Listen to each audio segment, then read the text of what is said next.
amazing changes have taken place. The warden, Don Hudson, took me first a briefing and then a tour to take a look at the upgrade of the facility. The good news is this: we're moving forward on schedule. Thomson is expecting a soft target date of receiving prisoners, inmates, at the end of next year, the end of 2017. In the meantime, there's a lot of work that's been done. Some $14 million has been invested in this facility for the obvious things.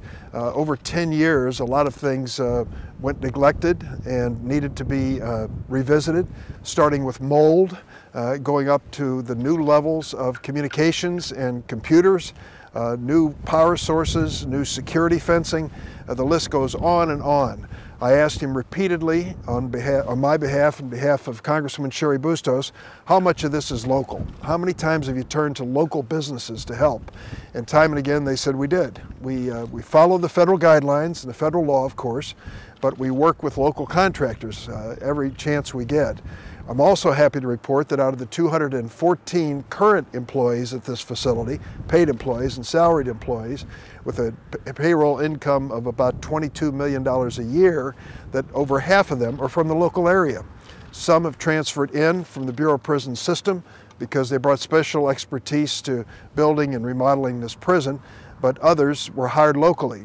The warden talked about attending job fairs in Iowa as well as in Illinois, and talked about open houses here to encourage more employees. By the end of next year, that number 214 is likely to go to 300, and then as the inmates come in from various places around the United States, the number of employees at the facility will grow again. He's been in contact with local school districts and community colleges to talk about courses that can be offered to prepare young people for these good-paying jobs at the Bureau of Prisons. So what started as a pretty sad situation with an empty prison, an investment by our state that was not being used for more than a decade at the expense, obviously, of state taxpayers and the local communities, has now turned the corner and is moving forward to become a first-class federal facility. I know that there's an outreach every 3 months to the community leaders, starting with the elected officials, as well as people who are business leaders and the public, to give them updates on the progress that's being made here. So we've come a long, long way.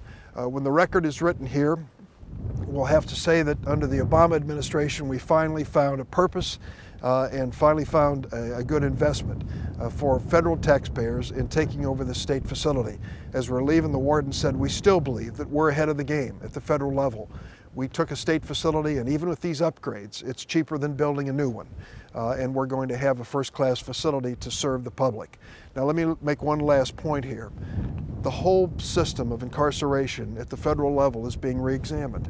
The number of federal inmates is coming down, which is a good thing. It reflects the fact that we recognize overcrowding is not a conducive atmosphere for rehabilitation, and we believe that many people are incarcerated far longer than they should be for the crimes that they've committed.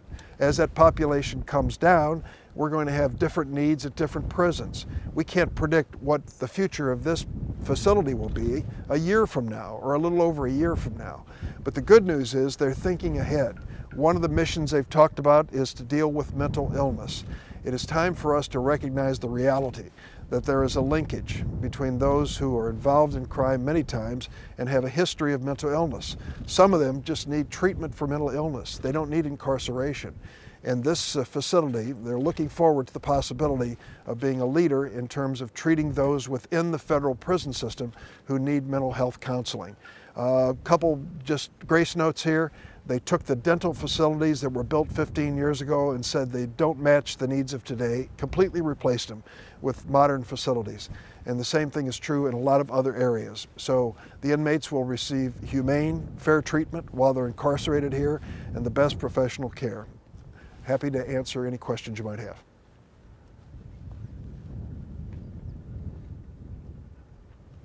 Well, I know I was good, but...